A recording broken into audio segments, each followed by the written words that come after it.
We're so excited to be with you on today.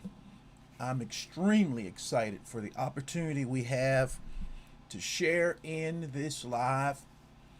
I'm so glad that you're getting the opportunity to come in and be a part of what we are doing here on today. This is going to be good because we're talking about something that's critical.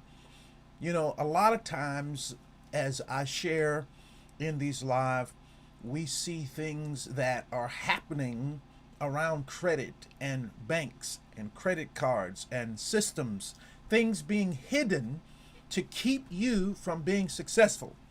But we're exposing them so that you can get to the position you need to get to for your personal life, for your business, so that you get the funding you want without all of the traffic. So we're here to help you get rid of the unnecessary traffic. And so I'm excited to see you come in. Welcome in, welcome in. If you're just getting here, drop where you're watching from in the chat right now, or you can even put it in the comments. I love seeing that. We've got people tuning in from everywhere as this is a growing channel, and I want to see you. If this is your first time in the building, welcome. I'm Dwayne, the Success King. What I do is very simple. I break down the financial system that was built to keep entrepreneurs and individuals like you on the outside.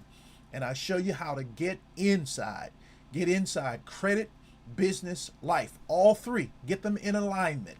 That's what we do here. Hit the like button now if you will. If you're here live, hit the like button. If you're watching this after it's been recorded, hit that like button. Let the algorithm know we are in session.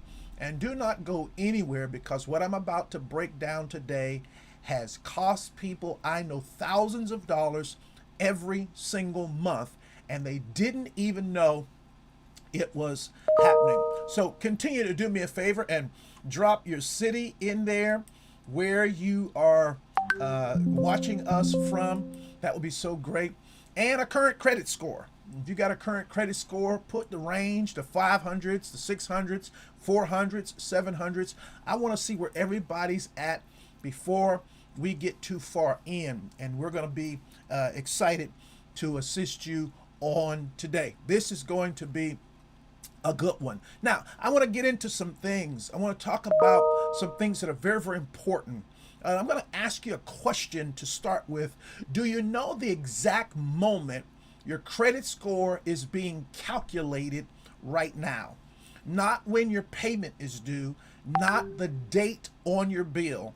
I mean the exact moment the bank takes a photograph of your balance and sends it to the credit bureaus. Now, I've talked about this several times because I really want people to get this right. Most people have never even heard that that moment exists.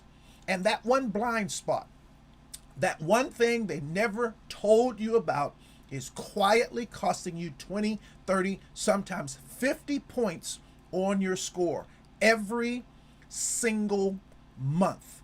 Banks are not losing sleep over this at all in any way, shape, or form. So I want you to understand that, since they're not going to lose sleep and they're going to constantly, glad to see you coming in there, they're going to constantly put you in a position for failure.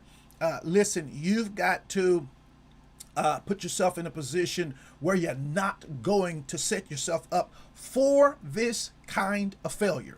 So we're not setting ourselves up this way. So banks are not losing sleep. They are counting on you staying asleep. But today, that's going to change. Here's why I can say that with great confidence.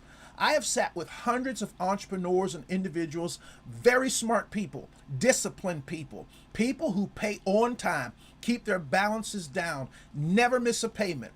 And they come to me frustrated because their score is stuck. Moving 5 points, maybe 10, feels like the system is broken, but the system isn't broken. The system is working exactly as it was designed to, just not in your favor. because your credit score doesn't reward effort. It rewards positioning. I want everyone watching right now to get this. Your credit score does not reward effort. It only rewards positioning.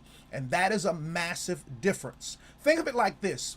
You could be the hardest working player on the field and still lose the game because you didn't know the rules. Today, I'm giving you more of the rule beat.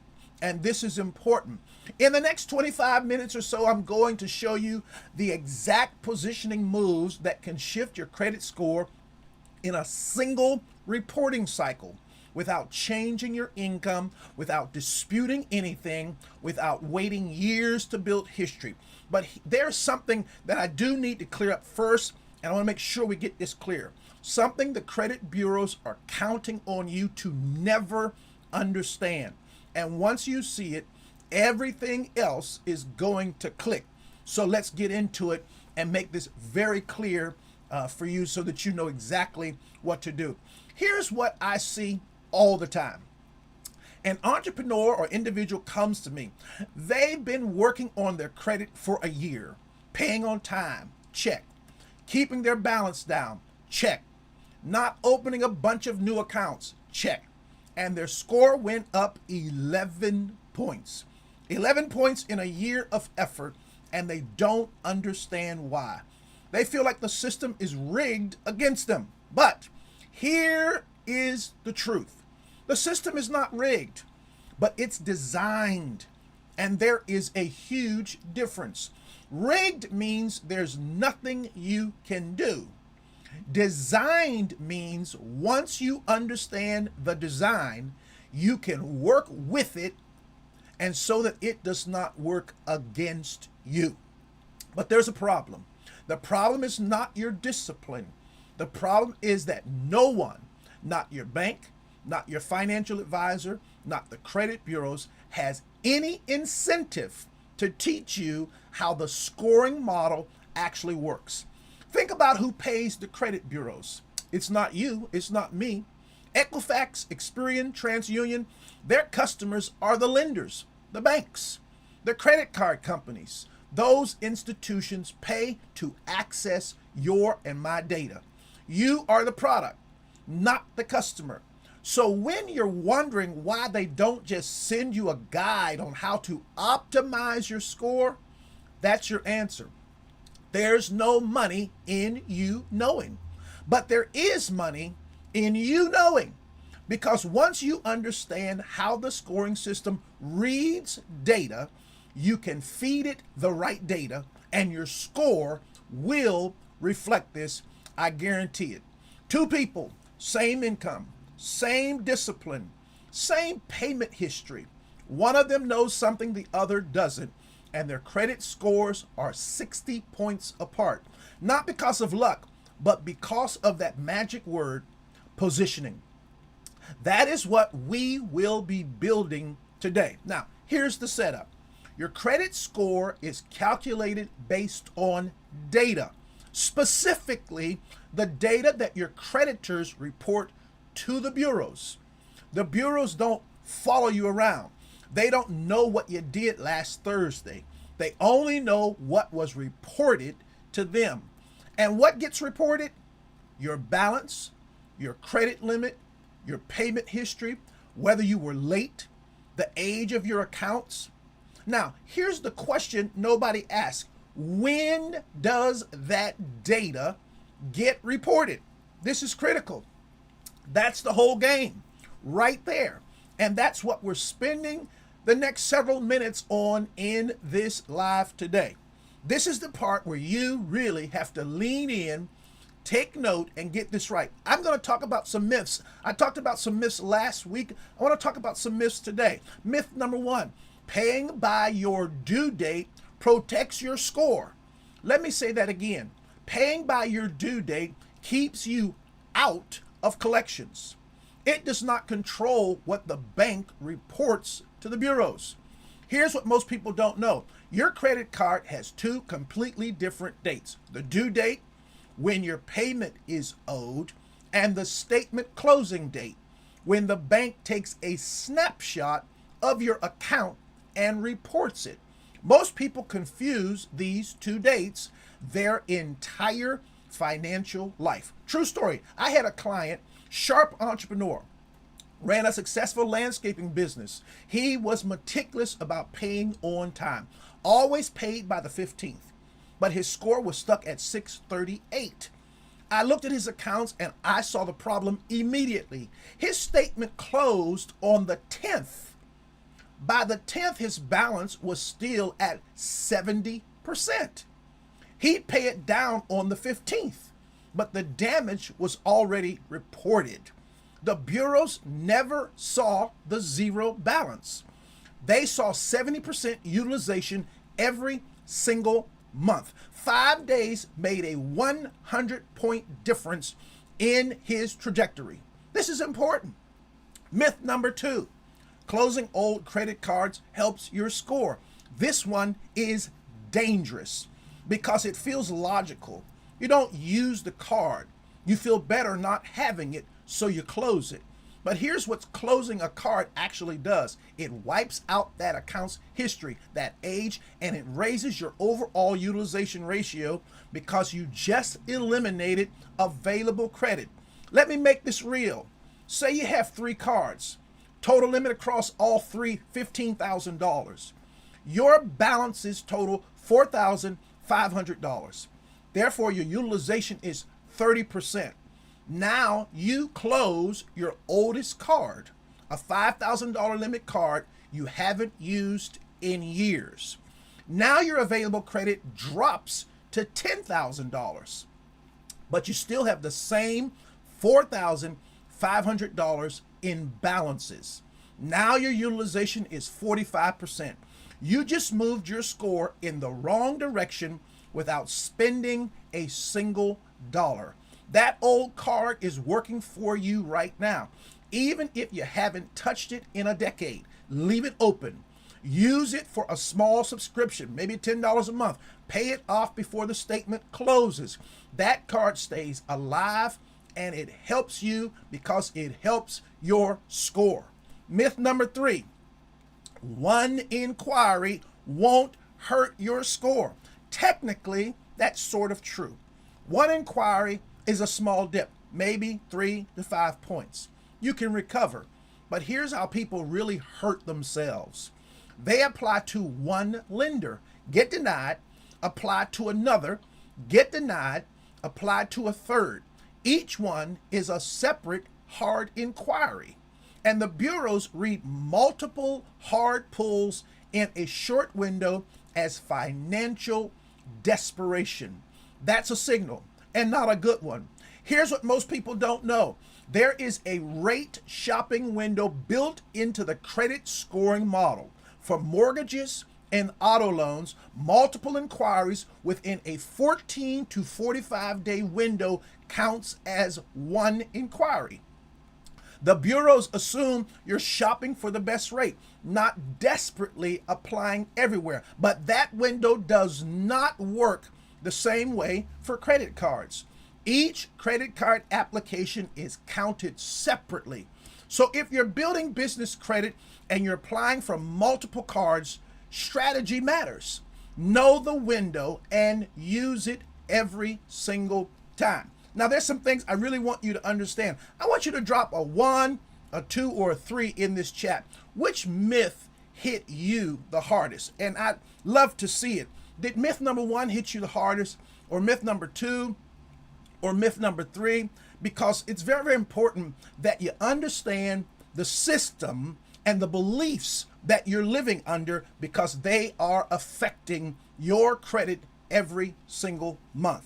Now, here it is, the thing banks pray you never figure out. Every credit card you own has a statement closing date. Now, I've done video on this before, but today I want to drill this in so that you start winning. It might be the 5th, might be the 20th. Every bank is different, and most people have never looked it up. But that date, that specific day, is the most important day of the month for your credit score. Here's exactly what happens. On your statement closing date, the bank takes a picture. I'll call it a snapshot. Whatever balance is sitting on your card at that moment, that is the number that gets reported to Equifax, Experian, and TransUnion. That is the number that goes into your credit score calculation. Now, not the amount you paid per se, not your average balance, not what you owe by the due date. What was on the card the moment the statement closed. This is critical. So here's the move. Are you ready? This is the whole thing. Find your statement closing date, not the due date. Your statement closing date. Log into your credit card account online. Look for the term statement closing date or billing cycle end date. Some banks call it cycle close date. Write it down. Then before that date arrives, pay your balance down under 10% of your credit limit. This is critical. Let the bank take its snapshot when your balance is the closest to zero, under 10%. This is the number that's going to get reported. That is the number that's going to build your score. And here's the power move. Do this across all your cards, not just one, because each card reports separately.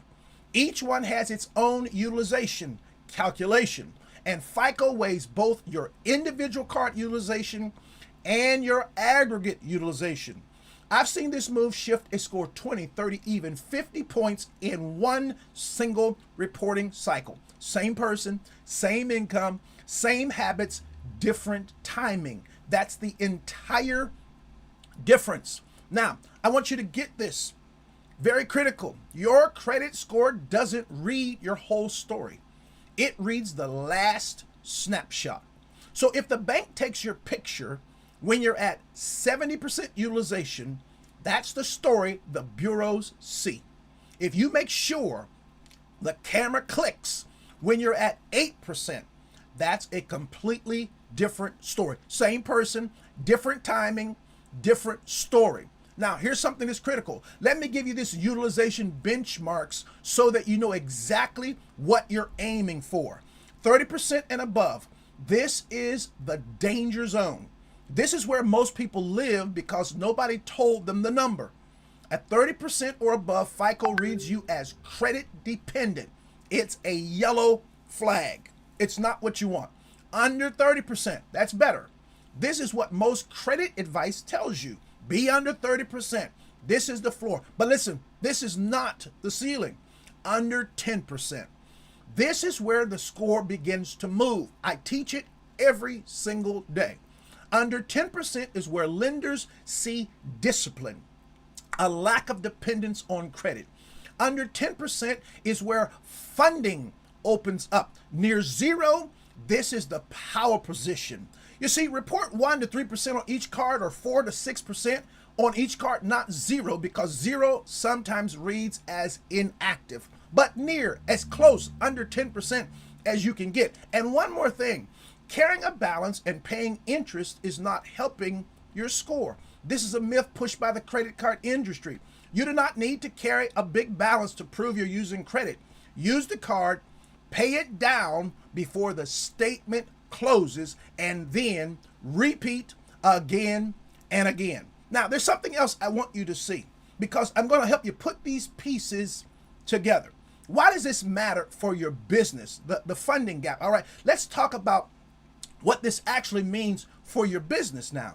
Because some of you might be thinking, Dwayne, I'm running a business. I'm not trying to buy a house. Why does my personal credit score matter so much? And I'm glad you asked.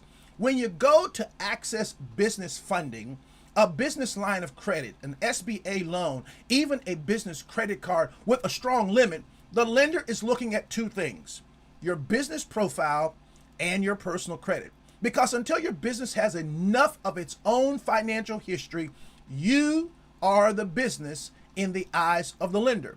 Your personal credit score is your business's cosigner. It is the first filter. And here's how the tiers work for business funding. And I want you to see this. So I'm going to put it up on the screen. So if we're looking at business funding, here are the tiers. The score range, what opens up, what stays closed. So if you are below 620, you're going to see predatory lenders, high rate MCAs only. Trust me, I've got clients, that's all they see.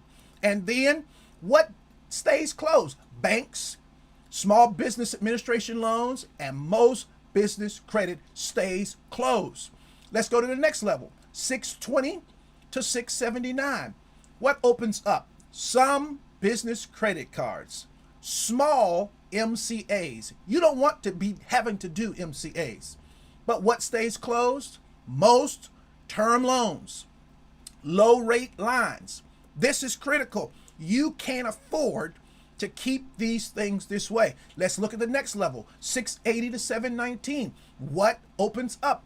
Business lines, select small business administration products, premium rates, large limits. This is important. This is what happens when you're like that. Premium rates can stay closed and large limits can keep you from ever getting those because of the score. But what happens between 720 and 749?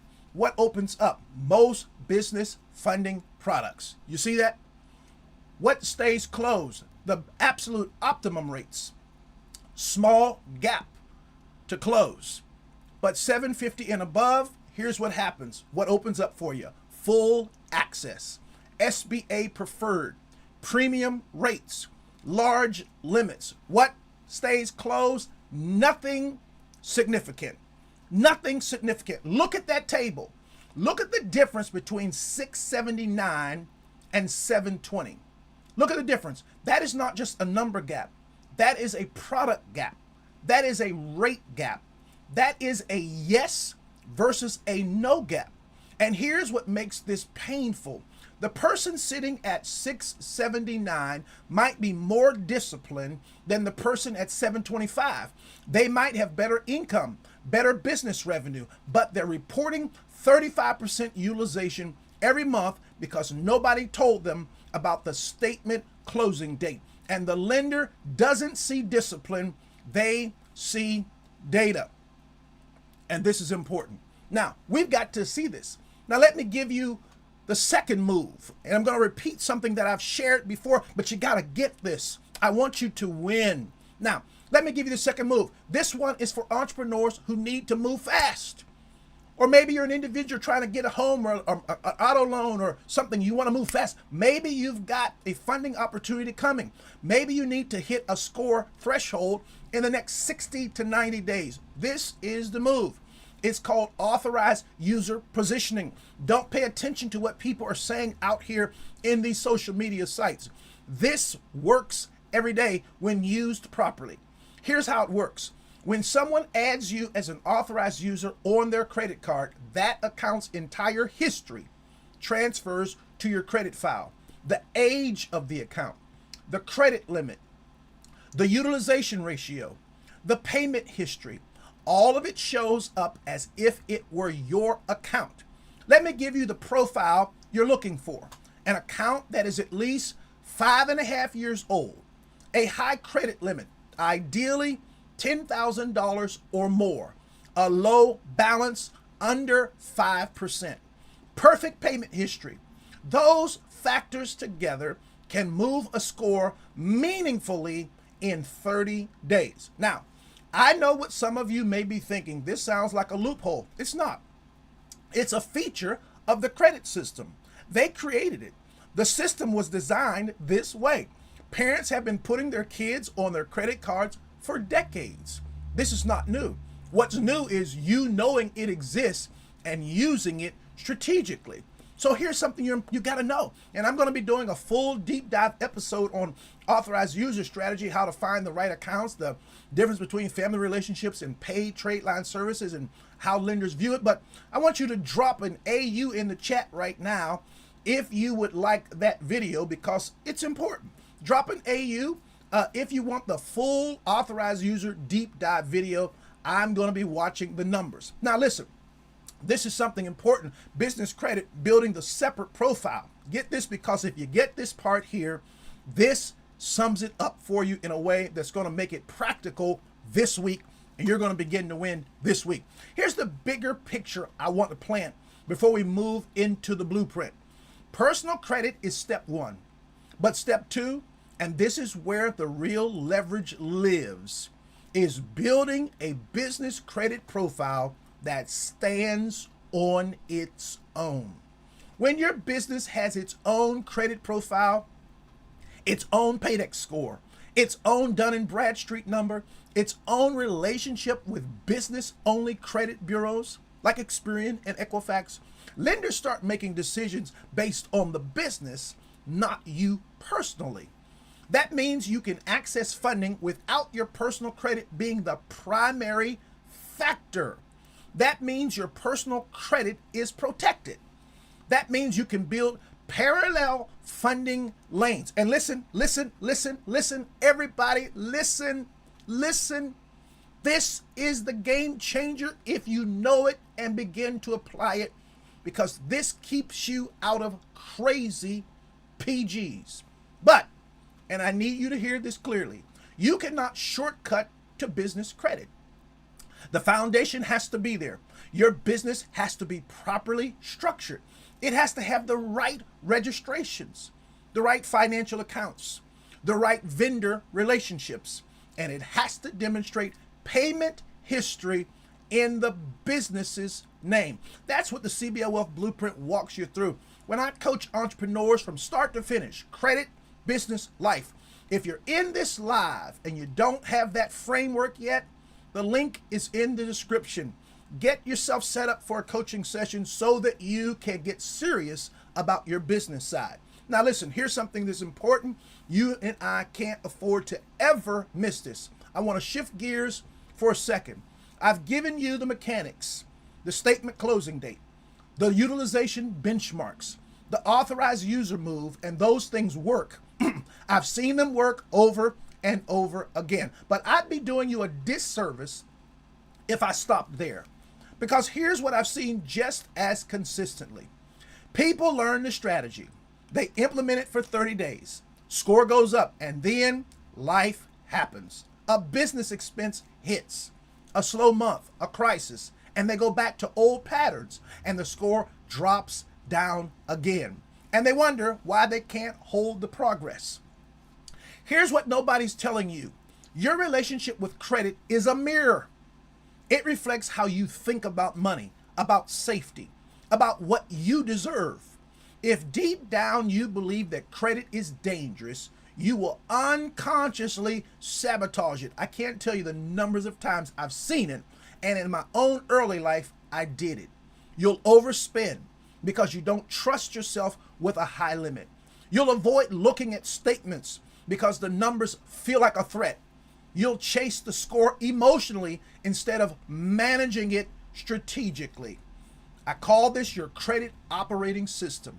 And for most entrepreneurs, especially African American entrepreneurs, first generation wealth builders, that operating system was programmed by watching people around you struggle with debt, by being taught that credit was a trap, by a system that made credit feel like something for other people. And so even when you intellectually know what to do, the operating system inside runs a different program. And your behavior follows the program, not the knowledge. Your credit score isn't broken. Your operating system may be. And you can't fix a software problem with a hardware solution. You can't out-discipline a belief that's running in the background. The strategy I gave you today only works when it's backed by a new belief that you are someone who manages credit, not someone who avoids it, not someone who fears it, someone who uses it as a tool. Here's the question. I want you to sit with this after this live. Now, what is my credit score? That's not the question, but this is the one. What kind of person am I when it comes to money? Because your score will always trend toward whoever you believe yourself to be. If you believe yourself the kind of person who checks their statement closing date, you will. If you believe you're the kind of person who knows their utilization down to the percentage, you will. If you believe you're the kind of person who builds credit strategically the way an institution would, you will become that person. The strategy isn't the hard part. The identity shift is the hard part. And that's the work we do inside my CBL framework: credit, business, life. You cannot separate the three.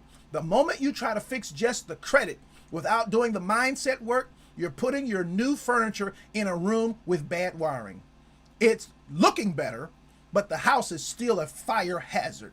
I want you to have the whole thing. Very important, the whole thing. And if you get it, you win. Here's the blueprint. 5 steps. You can start these today. Some of them will take 1 month to show results. Some will show results inside 72 hours of reporting. But let's go. Step 1, find your statement closing date. What to do? Log into every credit card account you have. Find the statement closing date. Write it down. Put it in your calendar as a recurring monthly reminder 5 days before the close. The mechanism. The statement closing date is when your utilization ratio gets reported. Knowing the date gives you control over the snapshot. The result? Instead of the bureau seeing your peak balance, they see your managed balance. This is the score moving action. The alignment note. This is what financial, intentional people do. They manage the data. They don't just react to the bill. Step 2, aim for under 10% utilization before every close. What do? 5 days before each statement close, pay down balances under 10% of the credit limit on each card, not your aggregate, each individual card. The mechanism, FICO 8, FICO 10T, both weigh individual credit card utilization separately. One card at 60% hurts you even if your overall average is 15%. The results? Some clients see 20, 40, 60-point movement in a single cycle. This is the highest impact single action in personal credit management. The alignment note. This is not about deprivation. It's about timing. You can spend the money, just pay it before the snapshot. Step 3, protect your old accounts. What should you do? Make a list of all your open credit accounts. Sort by age, the oldest one, even cards you never use. Get a small recurring charge on them, a streaming subscription, a monthly bill, then set auto pay to pay the full balance monthly. The mechanism. Account age is 15% of your FICO score. Every old account you keep open is compounding the average age of your credit history. The result? Your average account age increases over time without any new effort, and you never accidentally lose an account to inactivity closure. The alignment note. This is generational thinking. You're building a credit profile that grows in strength over time, not one you've constantly rebuilding from scratch. Step 4, shop credit strategically. What should you do? Before applying for any new credit, understand what kind of credit it is and what the inquiry rules are. For mortgage and auto, use the 45-day rate shopping window. For credit cards, be intentional. Apply when you're ready. Don't apply when you're desperate. The mechanism. Hard inquiries account for 10% of your score. Each unnecessary inquiry is a small but real cost. Multiply inquiries in a short window, signal desperation to the scoring model. You can't be multiplying them. You've got to be focused. Here's the result. You protect your score during the building phase, and you only take on credit that serves a strategic purpose, not just because it was offered to you. Here's the alignment note. Desperation is a positioning problem. Strategic people apply for credit when they don't need it, so they have it when they do. And finally, step 5, build parallel credit infrastructure. What should you do? While you're optimizing your personal credit, start building your business credit profile separately. Get your DUNS number. Open business dedicated accounts. Establish vendor trade lines that report only to business credit bureaus. The mechanism: personal credit gets you in the door. Business credit gives you a separate door. 2 doors means more access. More access means, this word I love, more leverage. The result: over 12 to 24 months, your business can qualify for funding on its own merits in unbelievable numbers. Your personal credit stops being a ceiling and becomes a backup. That's a fundamentally different financial position. The alignment note: this is the CBL system, credit business operating in alignment. When both are strong, life changes. Opportunities expand. The ceiling begins to rise. Which of these 5 are you implementing this week?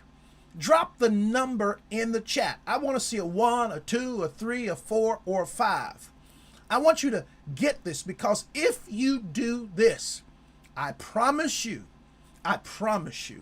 you're going to be ahead of the people who are just out here willy-nilly trying without real insight into the system. But I want you to drop it in there and let it be known. Or if you are watching this video back later, put it in the comment, because it's so important that not only you see it, but that others who see it get to see that there's someone else working on the same things that I'm working on in my credit as well.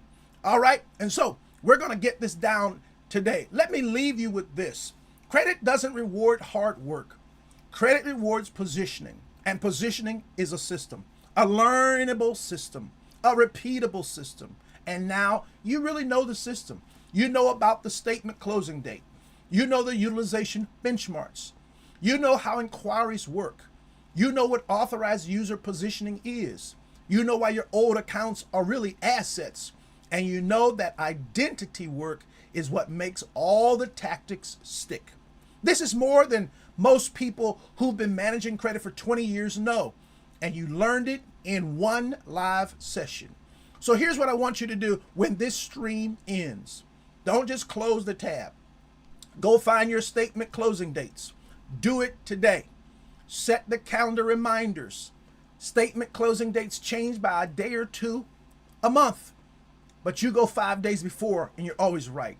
Start with step 1. The rest always follows. Now, if you want to go deeper, if you're serious about not just the credit game, but the full credit business and life alignment, well, the CBL Wealth Blueprint is how we work on this together. It's not a course, it's a system. And it's built for entrepreneurs exactly like those of you who may be watching this. The link is in the description. If you want to get the coaching call, get it. Go there after this live. Read what's there. If it speaks to you, you'll know. If you've got questions, I'll see them in the comments and I respond to every single one of them. Listen, I want to tell you something. It's been a tremendous pleasure to come in and talk to you on today. I can't tell you how much. But if this live brought you value today, do me a favor. Hit that subscribe button. Hit the like. Hit that bell. But more than that, share this with one person in your circle who is working on their credit and doesn't know about the statement closing date. One person. You might change their financial trajectory. Drop a comment. Tell me where the score is right now and where you want to take it in the next 90 days. I read every one, and I absolutely will respond. Be blessed. Do the work. And I'll see you next week, this exact same time. Be blessed.